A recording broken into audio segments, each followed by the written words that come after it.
The end of the day প্রত্যেকটা মেয়েই তো এক্সিবিশনিস্ট গো। এই যে যারা অ্যাক্ট্রেস যারা, তারা তো আইটেম নাম্বার করছে।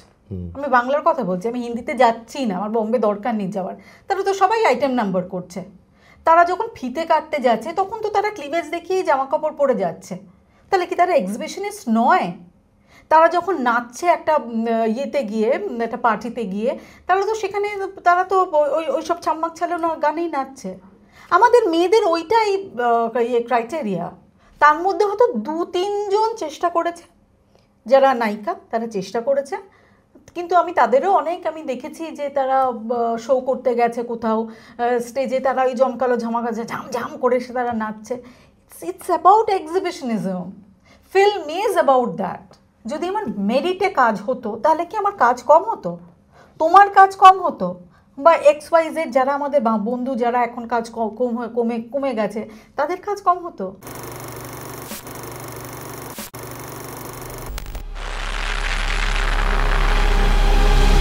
নমস্কার, শুরু করছি আমাদের পডকাস্ট মুখে মুখে নতুন এপিসোড।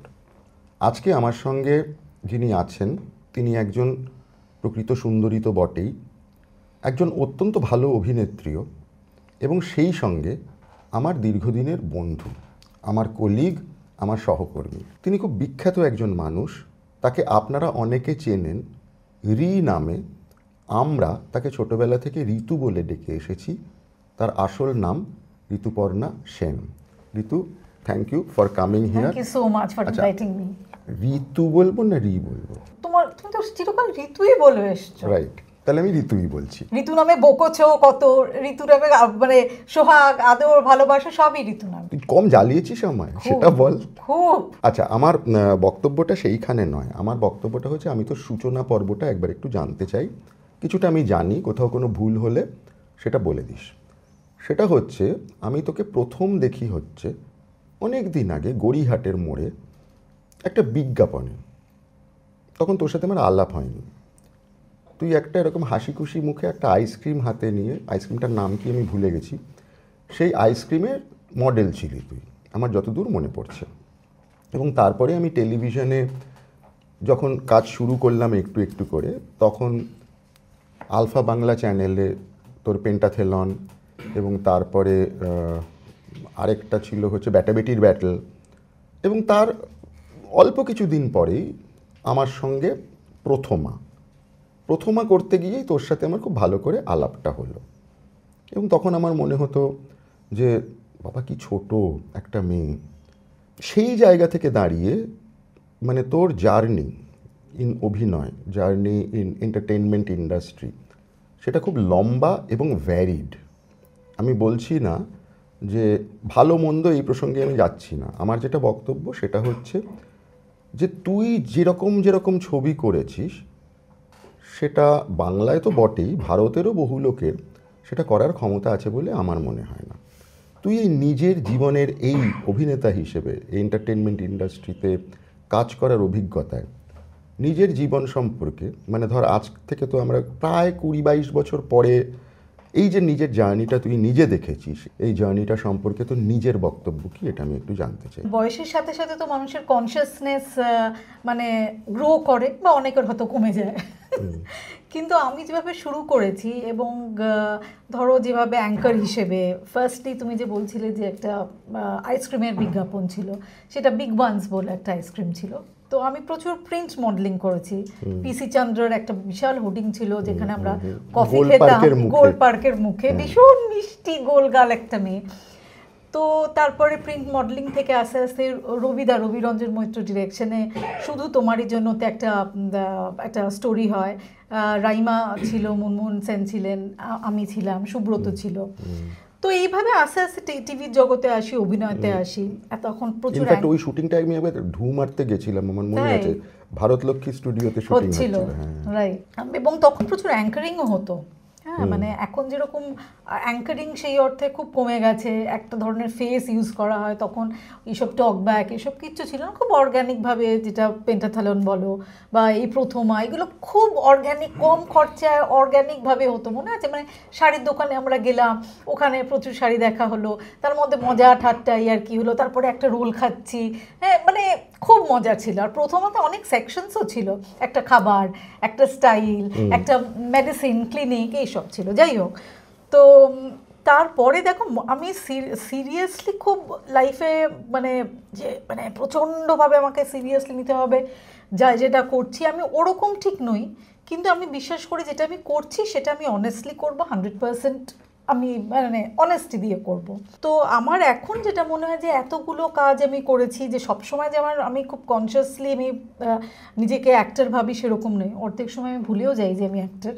যখন লোকজন রাস্তায় তাকায় তখন খুব বিরক্ত হই মাঝে মাঝে। তারপরে ভাবি ও আচ্ছা, তারা হয়তো চিনতে পারছে বলে, দে আর নট লাইক লেচারাস পিপল।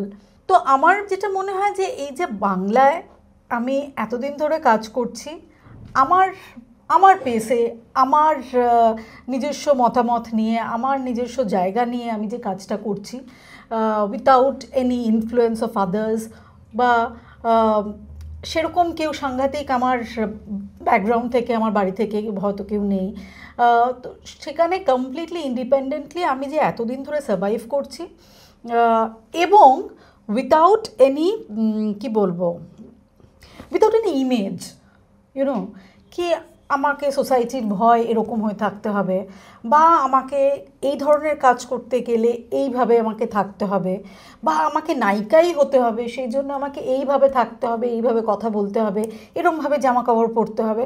তো এগুলো লাইফই আমাকে বিভিন্ন রকম নর্মসগুলোকে ভাঙতে সাহায্য করেছে, ভেঙে দিয়েছে। আমাকে নিজেও সেরকম হয়তো কিছু করতে হয়নি, কিন্তু যখন এগুলো হয়েছে আমি সেগুলোকে অ্যাকসেপ্ট করেছি, রাদার দ্যান বিইং রিভল্টিং, ইউনো, কি হ্যাঁ ঠিক আছে আমি একা থাকি, সেটাকে আমি ফেস করেছি, সেটাকে আমি এনজয় করি, সেটাকে আমি পার্ট অফ দ্য লাইফ নিয়ে নিয়েছি। সেটার জন্য যে আমি খুব ডিপ্রেসড, বা হ্যাঁ আমার বয়ফ্রেন্ড নেই, আমি বিয়ে করিনি, তাহলে আমার কী হবে, তো এইগুলোকে আমি সবসময় চেষ্টা করি যে আমার যেটা আছে, আমি যেটা আমাকে ভগবান বলো বা ইউনিভার্স বলো যেটা আমাকে দিয়েছে, আমি সেটাকে নার্চার করার চেষ্টা করি, সেটাকে যতটা পারা যায় পজিটিভলি নিই। তার মানে একটা পজিটিভিটি কোথাও আছে, নইলে তো এই না হলে বাঁচাই যাবে না। এইটা একটা সময় ছিল যখন আমি একদম এটা কাল্টিভেট করেছি আমি, কারণ একটা সময় ছিল যেখানে আমি বুঝতেই পারতাম না যে what is positive and what is negative in life.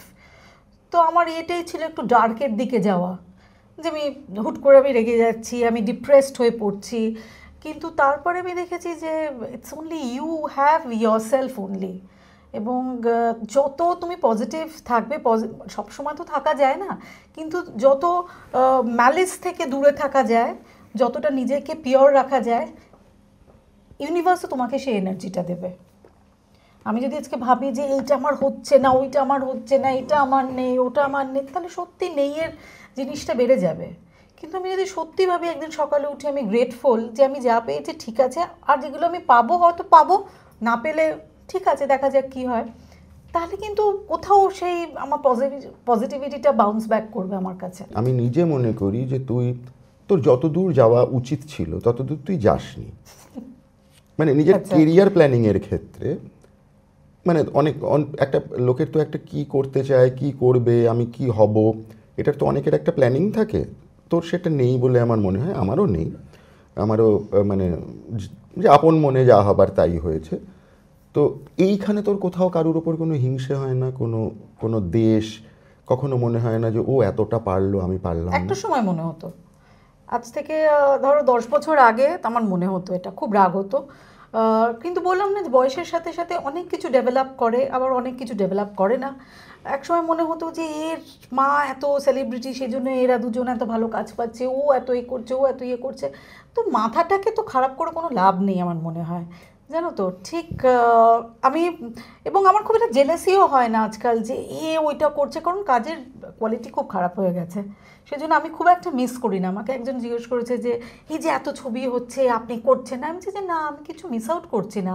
ওই ছবিগুলো দেখে আমার মনে হয় না যে আমি সত্যি আমার জীবনে কিছু হলো না, কেন আমি করতে পারলাম, ভালোই হয়েছে, ওগুলো আমি করিনি। কেউ যদি দিত তুই করতিস? হ্যাঁ করতাম, নিশ্চয়ই করতাম, চেষ্টা করতাম নিজের মতো করে। আমি কি করিনি, আমি অগ্নিদেব চ্যাটার্জি আমাকে যে ছবিগুলো দিয়েছিল সেখানে ঋতুপর্ণা সেনগুপ্তর বন্ধু হয়েছিলাম, দারুণ আমাকে লাগছিল, ভালো লাগছিল কাজ করতে। আমি চিরকাল বন্ধুদের সাথেই কাজ করেছি, হ্যাঁ, কিন্তু তোমার সাথে আমার একটা, আমি আসছি, তোমার সাথে আমার একটা যে ইকুয়েশন, যে তুমি আমাকে ছবিতে না নিলেও কিন্তু তোমার সাথে আমার বন্ধুত্বটা কোথাও যাবে না। আমি তোকে ছবিতে দুবার নিয়েছিলাম, সেই সময় হয়তো করা হয়নি, কিন্তু তোমার সাথে একটা ইটারনাল একটা বন্ধুত্ব আছে আমার, তোমার ম্যাচিউরিটি, আর আমরা দুজনেই সেন বলে।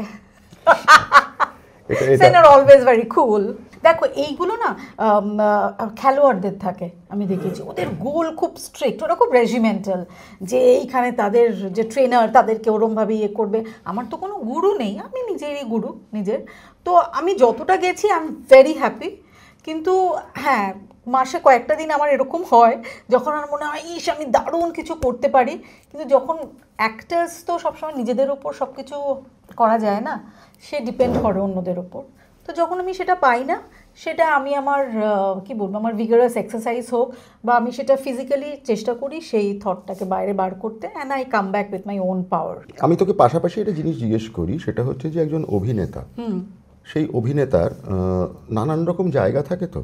হ্যাঁ, আমাদের এখানে বিশেষ করে ভারতে একটা জিনিস ছাপ মেরে দেওয়ার একটা প্রবণতা থাকে। হ্যাঁ, তুই ম্যাক্সিমাম সময় যে কাজগুলো করেছিস তার মধ্যে ওতপ্রোতভাবে, মানে ছবির কথা আমি বলছি, ওতপ্রোতভাবে তার সঙ্গে জড়িত হচ্ছে সেক্সুয়ালিটি। এই ছাপটা অনেকের ওপর পড়েছিল এবং অনেকে সেটা থেকে বেরিয়ে গেছে। হ্যাঁ, অনেকে সেটা থেকে বেরিয়ে গেছে। যেমন আমি বলছি যে একটা সময় এরকম একটা জিনিস পাউলিকে নিয়েও হয়েছিল, কথা এরকম কথা উঠেছিল, কিন্তু সেটা এখন আর কারোর মনে নেই। প্রত্যেকে তো একটা নিজের ইমেজ তৈরি করে বা সেই ইমেজটা জনসম্মুখে পোর্ট্রে করা হয় এবং সেই ইমেজটাই অনেক সময় ডিসাইড করে যে সে কি করবে, সে কি করবে না। সেরকম কোনো ইমেজ তৈরি করার বা ইচ্ছে হয় না তোর? না না না না, ভীষণ বোরিং লাগে আমার, ওইরকমভাবে আমি বাঁচতে পারবো না।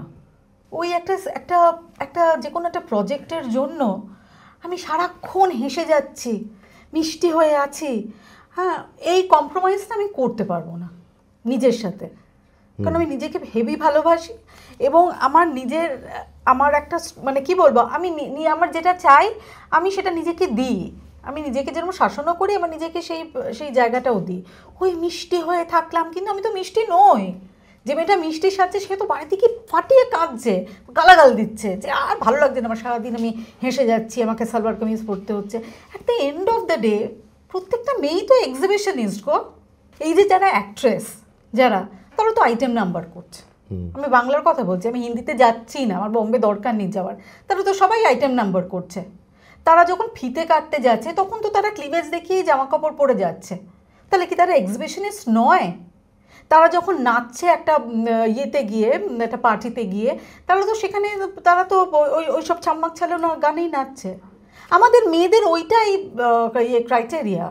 তার মধ্যে হয়তো 2-3 জন চেষ্টা করেছে, যারা নায়িকা তারা চেষ্টা করেছে, কিন্তু আমি তাদেরও অনেক আমি দেখেছি যে তারা শো করতে গেছে কোথাও, স্টেজে তারা ওই জমকালো ঝামাকাজে ঝাম করে সে তারা নাচছে। It's about exhibitionism, film is about that. দরকার নেই তার থেকে, যেরকম স্যাভেজ আছি, টক্সিক আছি, ওরকমই লড়াকুই থাক। তাতে কিন্তু কাজের তো অসুবিধা হয় না? কটা কাজ ভালো হলে দেবে গো। যদি আমার মেরিটে কাজ হতো তাহলে কি আমার কাজ কম হতো? তোমার কাজ কম হতো? বা XYZ যারা আমাদের বন্ধু যারা এখন কাজ কমে গেছে তাদের কাজ কম হতো? Entertainment industry is generally dominated by young people, young minds. Where are the young minds? I can't see here. Where? Who are the young minds? আছে, এটা একটু দেখতে লাগে, কারণ আমি অনেক ইয়াং মাইন্ডস দেখি এবং তাদের কাজ দেখি, মানে সিনেমা দেখি, কাজ দেখছি এবং ভালো কাজ হচ্ছে, মানে আমি সেটা মানে ভালো মন্দ মিশিয়ে কিন্তু কাজ হচ্ছে, এটা ঘটনা। একটা না একটা সময় তো ইয়াংদের জায়গা ছেড়ে দিতে হয়, ঠিক আছে? সেটা নিয়ে সমস্যার কিছু নেই, হ্যাঁ, সেটা নিয়ে সমস্যারও কিছু নেই। আমি তোকে যেটা জিজ্ঞেস করতে চাইছি যে এই যে ইয়াং যে জায়গাটা, এই ইয়াং জায়গাটা একটা সময় তোর ছিল, তার আগে আরও একটা জায়গা ছিল যে জায়গাটায় তুই স্কুলে পড়েছিস, তোর বাড়ি, পড়াশোনা, কলেজ জীবন, সেইগুলো নিয়ে আমাকে একটু বলতো। দেখো তুমি এখানে যেটা বলছিলে যে ইয়াং জেনারেশন, সেটা তুমি অন্য জায়গায় চলে গেলে। তুমি যে বলছিলে, এখানে আমি একটু বলি যে এই যে বলছিল কাজ পেতে অসুবিধা হয়, কি হলে কাজ পেতে সুবিধা হয় তুমি আমাকে বল। আমার কোনো ধারণা নেই, বল। এক্স্যাক্টলি, আমারও ধারণা নেই, কিন্তু একটা আমি আমি যেটা জানতাম যে এই বয়সের সাথে ইয়াং থেকে ম্যাচিওর্ড হতে হতে যে মানুষ যদি প্রফেশনাল হয়, সে যদি ঠিক টাইমে কাজ করতে আসে, ঠিক টাইমে চলে যায়, ভালোভাবে কাজটা করে, সে যদি কেপেবল হয়, তাহলে সে কাজ করবে। এবার আমি আসি যে হ্যাঁ, ইয়াং থেকে তুমি যেটা বলছিলে, হ্যাঁ আমার স্কুল সাউথ পয়েন্ট, এবং তারপরে 12 অবধি আমি পড়াশোনা করি, এবং আফটার দ্যাট আমার মা খুব চেষ্টা করেছিল যে আমি একটা টিচার ট্রেনিং কোর্স করি, যাতে একটা মন্টেসরি টিচার ট্রেনিং কোর্স করছিলাম। তো সেই সব করতে করতেই আমার কিছু একটা বন্ধুর গ্রুপ ছিল, সে বন্ধুর বাড়িতে আমি খুব যেতাম সেখানে। তার মা আমাকে একদিন বললো, আমার বান্ধবীর নাম ছিল রিয়া, তো তার মা বললো তোমাকে এত সুন্দর দেখতে, তুমি তো মডেলিং করতে পারো। তো সেইভাবেই আমি হঠাৎ আর তখন আমি যাই না, it is destiny or whatever, আমার মনে হচ্ছিলো যে হ্যাঁ ঠিক আছে, এটাও ট্রাই করি, অন্য কত কিছু ট্রাই করছি। আর তখন সামার জবসও ছিল অনেক, মানে আমাদের মতো অনেক মেয়েরা যারা পরীক্ষার পর সময় আছে, হ্যাঁ, to have some money, to have a small income. আমরা আনন্দমেলায় কাজ করেছি, একটা মিউজিক শপ ছিল গড়িয়াহাটে, তো ওখানে এরকম বিভিন্ন রকম কাজ করেছি, টিউশনস করেছি প্রচুর, বাড়িতে প্রচুর বাচ্চাদের আমি পড়াতাম। তো after 12 then I started modeling and I went into this profession. অনেকেই তো এই সময়টাতেই আসে, পরবর্তীকালে কখনো মনে হয়নি যে একটা ফর্মাল এডুকেশন আমি কমপ্লিট করি? ভীষণ দরকার। মনে হয়নি যে আমি করি? একদম, আমার মা খুব বলতো যে কর পড়াশোনাটা শেষ কর, পড়াশোনাটা কর, কিন্তু যাই না, এখন আমার মনে হয় যে ইটস ভেরি মাচ নিডেড, কারণ আমাদের যেরকম ইকোনমি, আমাদের ফিল্মের যেরকম ইন্ডাস্ট্রি যেরকম অবস্থা, তাতে জাস্ট একটা ইয়ের ওপর ডিপেন্ড করা যে আমি অভিনেতা, আমি সেভাবেই আমার সংসার চলবে, ইটস ভেরি টাফ। আমি অনেকের কাছেই এটা শুনি, বিশেষ করে আজকাল, যে অভিনয়টা একটা সেকেন্ডারি পেশা হলে ভালো হয়, অন্য একটা পেশা থাকলো এবং তার পাশাপাশি অভিনয় করলাম।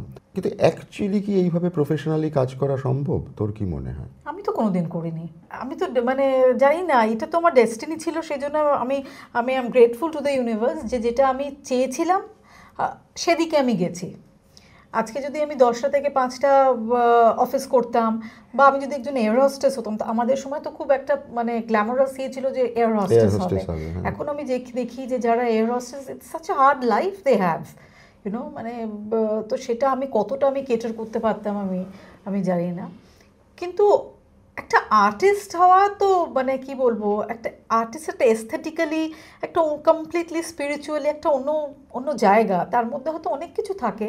হয়তো আমরা এখন ভাবি যে আর্টিস্ট অ্যাক্টর তার মানে you have to be very rich, you know, প্রচুর টাকা আছে, প্রচুর গ্ল্যামার আছে, কিন্তু সেটা তো সবসময় নয়। সেটা হয়তো একটা দিক হতে পারে, কিন্তু কিছু লোকের একটা দিক হতে পারে, সবার নয়, সবাই পাইও না সেটা। হ্যাঁ, তো সেখানে এই যে একটা আর্টিস্টিক সত্তা, যে হয়তো আমার কাছে সাংঘাতিক সবসময় কাজ নেই, বা আমার কাছে প্রচুর আমি হয়তো পয়সা করতে পারছি না, কিন্তু এই যে সূক্ষ্ম একটা অনুভূতি যে আমি অভিনেতা, বা আমি একজন ডিরেক্টর, বা আমি একজন কলাকুশলী, আমি একজন টেকনিশিয়ান, এটা একটা অন্য জিনিস। এটা ঠিক সাধারণ মানুষ, আমি এরকম সাধারণ অনেক লোক, মানে সাধারণ বলতে যারা হয়তো ব্যাংকার বা একটা প্রফেসর বা কেউ, আমি তার সাথে মিশে দেখেছি, আমি একটা ছবি তুলে দাও তো, এমন জঘন্য ছবিটা তুললো, আমি না দেখে কিরকম একটা ইয়ে হয়ে গেলাম, আমি এটা তো ঠিক করো না। তো এই ছোট্ট জিনিসগুলো আমাকে খুব এনরিচ করে, যে আমি যেভাবে ছবিটা তুলবো, বা আমি যে তোমাকে বলতে পারি এই সুব্রতদা একটা ছবি তুলে দাও, আমি নিঃসন্দেহে জানি তো তুমি কি সুন্দর ছবিটা তুলবে। কিন্তু এইটা কখনো মনে হয় না যে একটা মানে কি বলবো, একটা লাইফস্টাইল, যে লাইফস্টাইলটা বিশেষ করে একজন ডিরেক্টরের না হলেও চলে, একটা অ্যাক্টরকে তো একটা লাইফস্টাইল মেনটেন করতে হয়, মানে অ্যাটলিস্ট লোক দেখানোভাবে একটা লাইফস্টাইল মেনটেন করতে হয়। এখন সেই জায়গাটাও যদি কোনো কারণে ফুলফিল না হয়, তখন কি মনে হয় সেটা? আমি অন্যটা বলতে পারবো না, আই হ্যাভ চোজেন দিস। হ্যাঁ, এখন আমি কষ্ট পেলে আমিই পাবো, কান্না পেলে আমিই কাঁদবো, ভালো লাগলে কারণ আই অ্যাম মানে কি বলবো, I am only answerable for this. আমি নিজেই চুজ করেছি যে আমি অ্যাক্টর হব। তখনকার একটা স্ট্রাগল ছিল, এখন একটা স্ট্রাগল, আমি পরবর্তী পর্যায়ে কী হবে আমি জানি না, হয়তো আমি নাও অ্যাক্টর থাকতে পারি। এমন মানে ইয়ে নয় যে আমি একটা সময় ছাড়তেও চাই, যে ছেড়ে আমি দেখতে চাই যে আমি সেটা আমাকে আরও অ্যাট্রাক্ট করছে না কি করছে না, নাই হতে পারে চিরজীবন যে একটা মানুষ অ্যাক্টিং করে যাবে তার তো কোনো কথা নেই।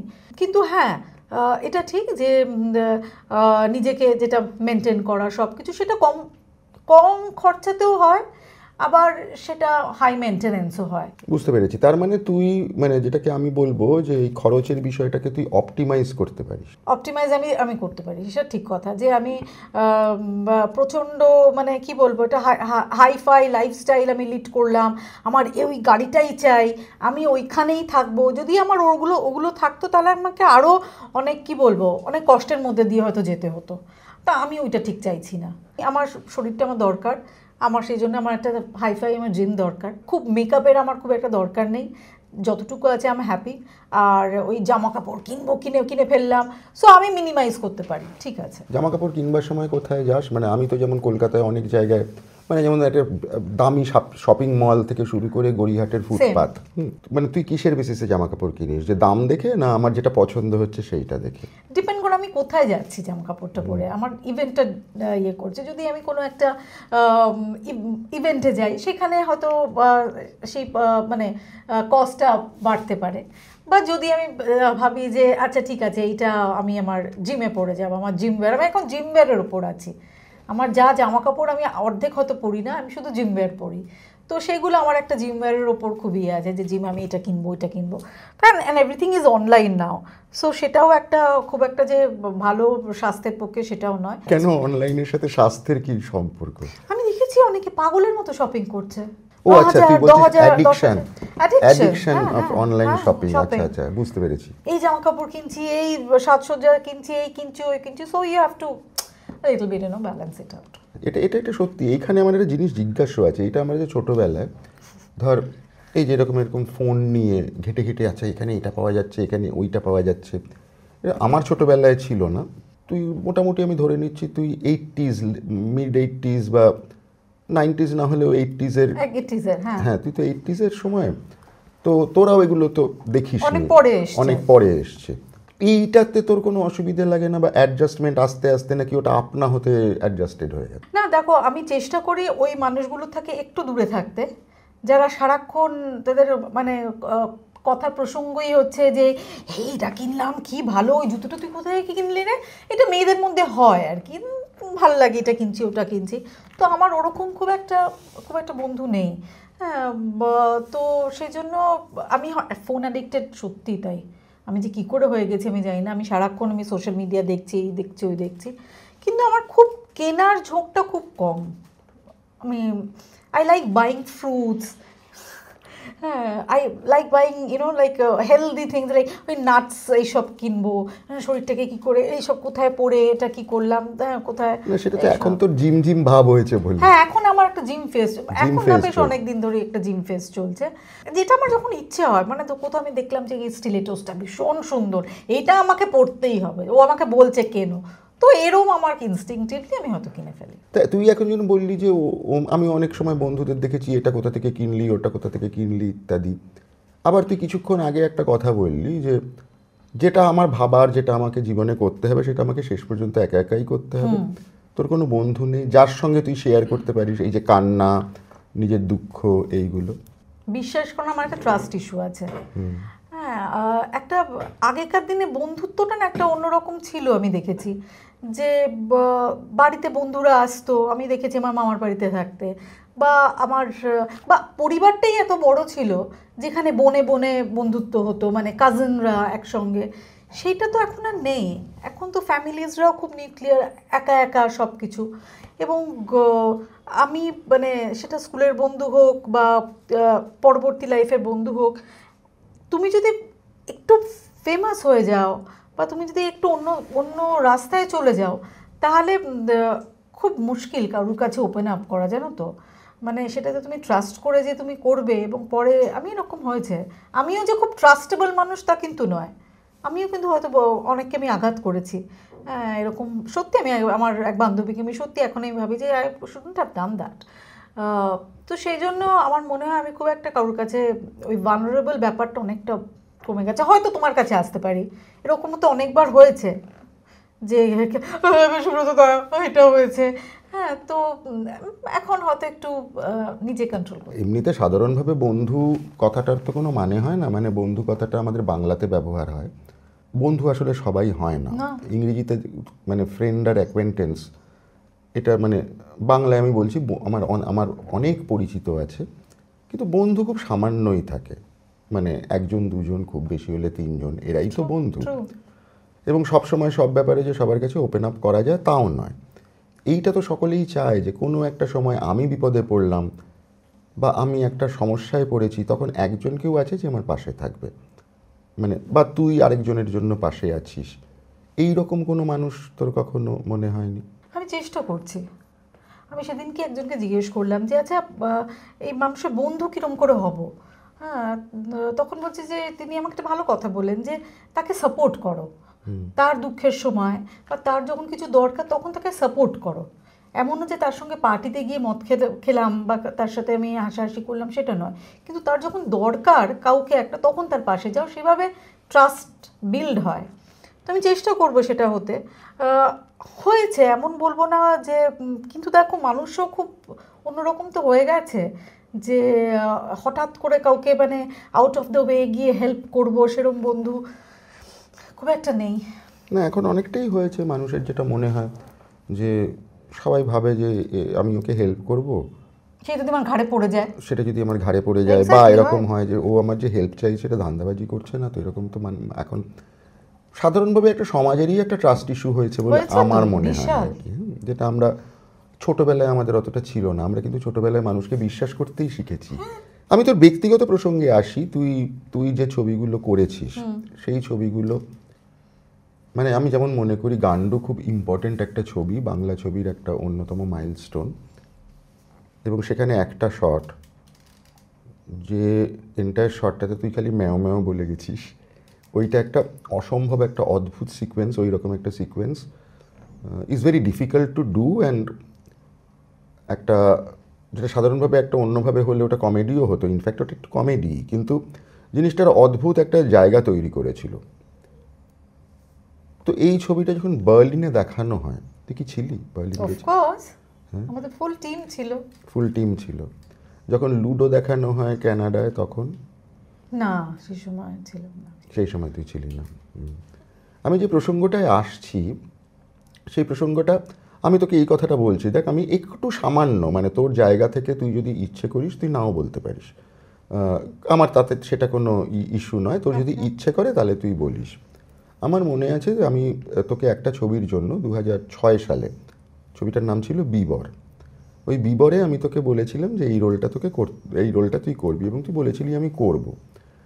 মানে ছবি শ্যুট হবার ঠিক দিন 10-20 মতো আগে তুই হঠাৎ করে উধাও হয়ে গেলি, তুই বিদেশে চলে গেলি। তার সাথে কি গান্ডুর কোন ছবিটা বলো? তুই বিদেশ গেছিলি হচ্ছে তার সাথে দেখা করতে, যে গান্ডুর ডিরেক্টর। হ্যাঁ, ঠিক আছে, তো যা কতবার যে এই কথাটা আওয়াজ দেওয়াকে তুমি আমাকে দিয়েছো ঠিক। শুটিং করতে গিয়ে, তুই তো চলে গেলি, তুই তো করলি না, তুই তো পালিয়ে গেলি, অনেকবার তুমি আর নিন্তু আমাকে খুব বকেছো। হ্যাঁ, না বকেছি শুধু না, মানে ওটা ঠিক আছে, ওগুলো এখন না আমি না, তোকে মজার জিজ্ঞেস করছি। বলছি, হ্যাঁ। তোর সেই সময় তুই আমাকে বলেছিলি যে, এবং তোকে আমি দেখেওছি যে তুই মানে তুই ইমোশনালি সেই সময় ভেঙে পড়তিস। ইনফ্যাক্ট সেই সময় আমরা বৈষ্ণবঘাটা রোডে খুব কাছাকাছি বাড়িতে থাকতাম, হ্যাঁ, মাঝে মাঝে দুপুরবেলা আমার বাড়ি চলে আসতিস, এসে ভ্যাঁ ভ্যাঁ করে কাঁদতিস, আমি তোকে বলতাম আচ্ছা চ কফি খেতে নিয়ে যাচ্ছি, এরকম করে আটকে বইমেলা যেতাম আমরা। বইমেলা, হ্যাঁ। তো এই যে ঘটনাগুলো, এই ঘটনাগুলোর তুমি সাক্ষী। এবার সেই সময় তুই আমাকে বলেছিলি যে আমি আসলে একটা সংসার চাই, আমি চাই যে আমার একটা ভালো একটা বারান্দা থাকুক, সেই বারান্দায় আমি কিছু গাছ লাগাবো। সেই স্বপ্ন তো তোর পূরণ হয়নি। জিন্দেগি ভি বাকি হে, কাজল একটা বলেছিল, এখনো সময় আছে। সময় আছে এখন ইনফ্যাক্ট এখন আমার একটা খুব সুন্দর বারান্দা আছে এবং সেখানে অনেক গাছ আছে। হয়তো তুই পুরুষটা, হয়তো সংসার আর বাচ্চা নেই, কিন্তু আছে তো, আমি তো আছি। Isn't that enough? আর প্রেম হয়নি তারপরে? না, আমার প্রেমের সংজ্ঞাটা বদলে গেছে। আমার দেখো একটা কথা বলি, আমার মানে হঠাৎ আমি নিজেকে ভীষণ ভালোবেসে ফেলেছি, এবং আমি ওই 0 থেকে শুরু করতে পারবো না। আমি মোটামুটি এখন 20 নম্বরে আছি। এবার যে আসবে তাকে কিন্তু 20 নাম্বার থেকে দৌড়তে হবে আমার সঙ্গে। ওই পেছনে তাকিয়ে আমি তাকে বলতে পারবো না খেয়েছো, এই কি করছো, ওইগুলো তো এখন পারবো, আমার সময়ও নেই। হ্যাঁ, তো আমার এই যে নিজেকে টেক কেয়ার করা, এই যে আমি জিমে যাচ্ছি, এই আমাকে ধরো আমার কাজের জন্য লোকের সাথে মিট করা বা ফোন করা বা এই করা, এইটা একটা সময়। তো এইখানে যে প্রেমের একটা, এবং প্রেম প্রেম যারা করে তুমি দেখবে তারা লেকে যায়, হ্যাঁ, তারা হাতে হাত ধরে হাঁটে, এবং তাদের ক্লাসটা তারা স্কুলে পড়ছে, বা তারা তাদের হাতে অতটা কাজ নেই, অত সময় আছে, কিন্তু আমার তো সেটা নেই এই মুহূর্তে। দেখি তো, এই যে একটা কথা বলে না, কোয়ালিটি টাইম রাদার দেন, মানে অনেকক্ষণ সময় কাটানো। ওই কোয়ালিটি টাইমের হ্যাংওভার আছে, অনেক ঝামেলা আছে, বুঝতে পারছো? যে একদিন কোয়ালিটি টাইম স্পেন্ড করলাম, তার পরের দিন কোয়ালিটি টাইম স্পেন্ড করতে গেলে হয়তো 5% অ্যাটাচমেন্ট হবে, এবং তারপরে আমি বুঝতে পারবো এই লোকটা আমাকে মিথ্যে কথা বলছে। তারপরে আমি বুঝবো যে ও আচ্ছা, ওর তো টাকা নেই, আমার কিন্তু টাকা, যে করবে, যার সাথে প্রেম করব, কোয়ালিটি টাইম স্পেন্ড করবো, who should be rich, nice, wealthy person. তো এই অ্যাটাচমেন্টগুলো আস্তে আস্তে একটা কমপ্লেক্সিটি তৈরি হবে। তো এই কমপ্লেক্সিটি থেকে একটা মানসিক একটা দ্বিধা দ্বন্দ্ব এইসব তৈরি হবে। তুই মাঝে মাঝে আমি দেখেছি যে তোর সঙ্গে একটা ইয়ার্কি ফাজলামোর মধ্যেও খুব সিরিয়াস হয়ে যায় না, তোর মাঝে মাঝে একটা হঠাৎ একটা কি বলবো, একটা বৈরাগ্য ভাব জেগে ওঠে। তুই মাঝে মাঝে খুব যে আমি সন্ন্যাসী হয়ে যাব, আমি সব ছেড়ে দেবো, এরকম মাঝে মাঝে তুই আগেও দেখেছি আমি চিন্তা, এখনো আছে। হ্যাঁ, এবং ওই দেহতত্ত্ব নিয়ে আমাকে অনেক কথা বলেছিলি আর কি, যে তুমি এই জিনিসটা দেখো, এই অমুক তমুক ইত্যাদি। তো এই যে স্পিরিচুয়ালিজম, এই স্পিরিচুয়ালিজমের ভাবনাটা তোর এখনো আছে? দেখো, একটা কথা বলি, আমি আমার স্পিরিচুয়ালিজম বা আমার ফোকলোর খুব ভালো লাগে, মানে ইতিহাস আমার খুব ভালো লাগে। ফোকলোর আর ইতিহাস কিন্তু এক নয়, ফোকলোর হচ্ছে ঠাকুমার ঝুলি। ও তাই? হ্যাঁ, মানে যেখানে ওই দেবতাদের গল্প, এই প্রহ্লাদ, হেন, এই ছোটবেলায় তো এগুলো আমরা খুব পড়তাম, ঠিক আছে? ওই যে যেটাকে কি বলে, চাঁদ মামা নাকি পুরাণ, হ্যাঁ, চাঁদ মামা, হ্যাঁ, ঠিক আছে, বুঝেছি। তো আমি দেখতাম যে, আমি শুনেওছি যে একটা সময় যে কোনো বাঙালি পরিবারে কেউ সন্ন্যাস নিত। এই ছোট মামা চলে গেছে, ছোট মামার আর সংসার নেই, তো সন্ন্যাস নিয়েছে। হ্যাঁ, পিসি আর নেই, তো পিসি তো সন্ন্যাস নিয়েছে। এখন দেখো কাউকে সন্ন্যাস নিতে দেখলে হয়তো আমরা জানতে পারি না, কারণ এখন তো নিউক্লিয়ার পরিবার, এখন আর কি সন্ন্যাস নেবার নেই, তার কারণ এত, মানে যাই হোক। এবং এই যে আমি একজন ভদ্রলোককে দেখেছিলাম, সেটা ঋষিকেশে, সে সত্যি সত্যি ওরকম একটা গুহাতে, মানে সেগুলো একটু ভালো করে, মানে পাহাড়ের মধ্যেই ওই গুহাগুলো, খুব তার মধ্যে ওরকম দরজা টরজা আছে। আমি ভদ্রলোককে দেখছিলাম যেরকম গেরুয়া পরে খেতে বেরোচ্ছে, মানে মন্দিরে খাবে, এবং সে দরজাটায় খুব আগল দিয়ে সেটাতে তালা মারছে। আমি তখন ভাবছিলাম যে এই লোকটা তো সন্ন্যাসী, তাহলে তালা চাবি দিচ্ছে কেন? এটা আমার সত্যি সত্যি তখন মনে হচ্ছে। পরে ওই লোকটা খেয়ে দিয়ে আসার পরে আমি লোকটার ঘরে ঢুকেছিলাম, ঢুকে ওর সাথে আমি অনেকক্ষণ কথা বলেছিলাম, এবং উনি খুব যে ভালো হিন্দি বলতে পারতেন তা নয়, আমিও যে খুব ভালো হিন্দি বলতে পারি তাও নয়, কিন্তু মোটামুটি একটা ভাবের আদান প্রদান হয়েছিল।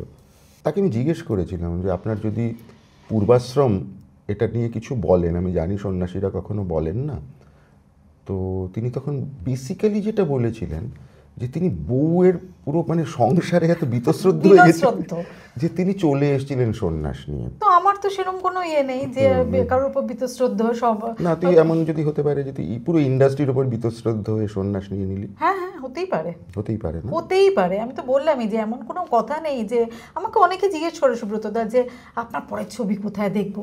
পরের ছবি হয়তো ছবি করবো না, হয়তো আমার ছবি বেরোবে না, আর করবো না, তাতে কি হয়েছে? আমি কিন্তু খুব একটা আফসোস করছি না, যা করেছি অনেক হয়েছে, যতটুকু পেয়েছি এনাফ।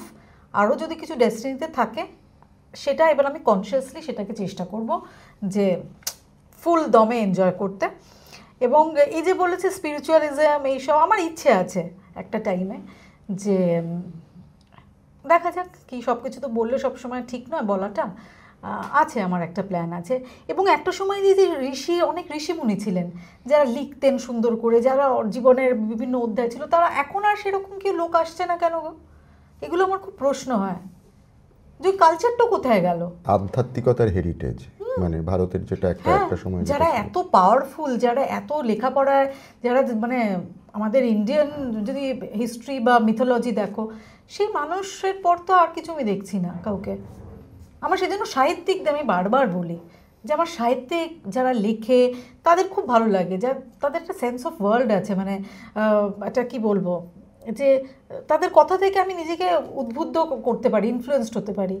আমি খুব ইনফ্লুয়েন্সড হই না কারোর দ্বারা, সেই কথাই খুঁজে পাই না। তোর নিজের মত হচ্ছে যে আমরা এমন একটা ফেজের মধ্য দিয়ে, এমন একটা সময়ের ফেজের মধ্য দিয়ে যাচ্ছি যেখানে আমাদের অনেক কিছুই হারিয়ে যাচ্ছে। সবই প্রায় হারিয়ে গেছে। এখন এই মুহূর্তে অভিনয় কি করছিস? একটা সিরিয়াল নাকি? একটা সিরিয়াল, আমি এখন সিরিয়াল করছি না এই মুহূর্তে। আমার এই মুহূর্তে একটু চেষ্টা আছে যে আমি অন্য ধরনের, এই যে খুব ক্লিশে এই কথাটা, অন্য ধরনের কিছু কাজ করব। So I am just waiting, যে দেখা যাক কি হয়। I am taking care of myself, I am doing a whole lot of meetings, আর দেখি কি হয়। তোর জীবনে মনে হয় তোর শ্রেষ্ঠ পাওয়া কি? সৌন্দর্য, this whole me, this whole package. I sometimes really wonder কি এই যে জীবন, কত মানুষের তো কত কিছু নেই, হ্যাঁ, এটা নেই ওটা নেই, রূপের মানে রূপ বলতে ফিচার্সের দিক থেকে, কিন্তু এই যে যেই আমাকে সৃষ্টি করেছেন, থ্যাংক ইউ ফর দ্যাট। এই যে আমি এখনও এইভাবে কাজ করতে পারছি, এইটা আমার কাছে এটা মনে হয় যে it's a magic, it's like something, মানে হয়তো গড গিফটেড। কোনটা তোর মনে হয় যে সব থেকে বেশি রিগ্রেট কিসে? আমার মনে হয়েছিল যদি আমি একটা নর্মাল মেয়ে হতাম, ইয়ে করে একদম বিয়ে থা করে নিতে পারতাম, ছেলে পিলে নিয়ে একেবারে সংসার একেবারে ভর পেটটা কোমর ইয়ে গুজে একেবারে, তাহলে এই যে ইন্ডিপেন্ডেন্ট মহিলা আমরা নিজেদেরকে ইয়ে করতে পারি, তার জন্য যে আমাদের we have to go through so much in life, specially mentally, you know, সেটা হতো না, অন্যরকম কিছু হতো। তো আমার ওইটা খালি মনে হয় মাঝে মাঝে, যখন মনে হয় যে কাজ হচ্ছে না, তখন মনে হয় যে না, এরকম যদি একটা বর টর থাকতো, বিয়ে থা করে হাউস ওয়াইফ, সেটা আমার মনে হয়। যাই হোক, থ্যাংক ইউ সো মাচ। আমার মনে হয় আমাদের যথেষ্ট মেটেরিয়াল হয়ে গেছে। তোর সাথে আড্ডা তো আমার এমনিতেও চলতেই থাকবে, ডাকবো বটেই, কিন্তু সেটা আবার একটা অন্য কোনো এপিসোড, অন্য কোনো ভাবে। Thank you so much for coming.